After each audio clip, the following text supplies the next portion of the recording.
Excuse me, I'm Eric Lensher. Sounds Xavier. Go fuck yourself. X-Men First Class is amazing.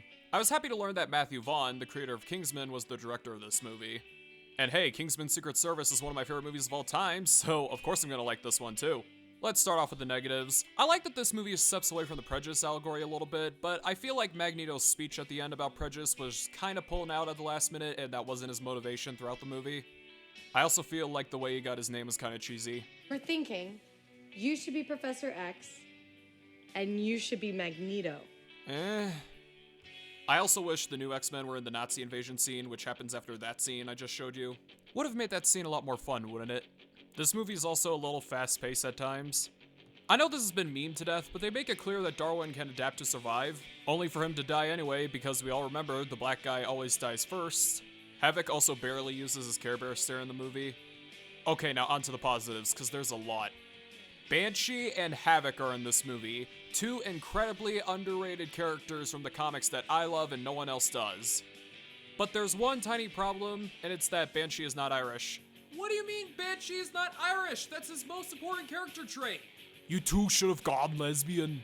This is more of a nitpick, but I don't like the change of making Havoc Cyclops' older brother instead of his younger brother, but I will admit, the young Cyclops cameo was pretty cool. The scene where Havoc is hanging off of Banshee's arm made me so happy because it reminded me of all the X-Men comics I read with Banshee in it. It's like I'm experiencing the childhood I never had.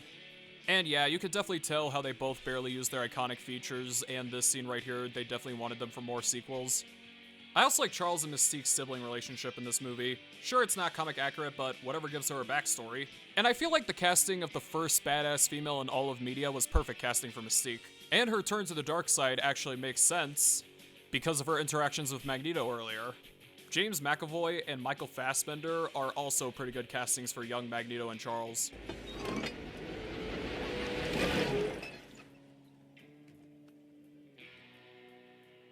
А что в кузове? Да ничего там нет. I also got really invested into Magneto's manhunt for Shaw.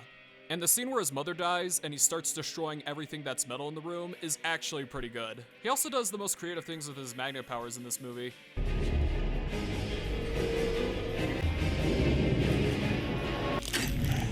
Des plombages en métal, hein? Pas en or.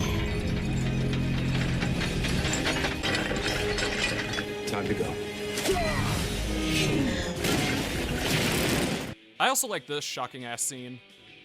Sure. This movie is so overly sexual, I love it. Man, this movie is making me proud to be a heterosexual disaster. Human Beast is in this movie. Again, an adaptation doesn't need to be too accurate, but I still appreciate it nonetheless.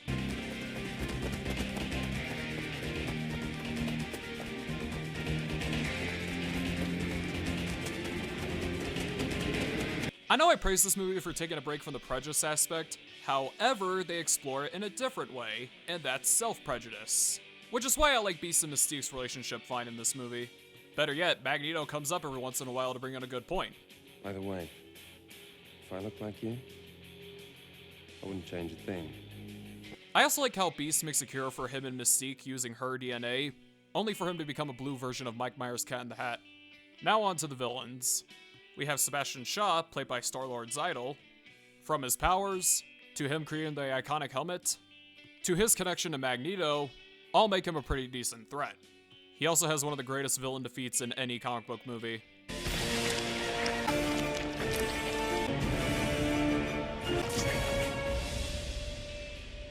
I also enjoyed Twister Dude, he was pretty fun.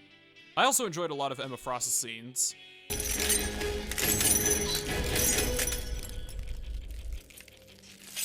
I also enjoyed Azazel in this movie, aka Nightcrawler's dad.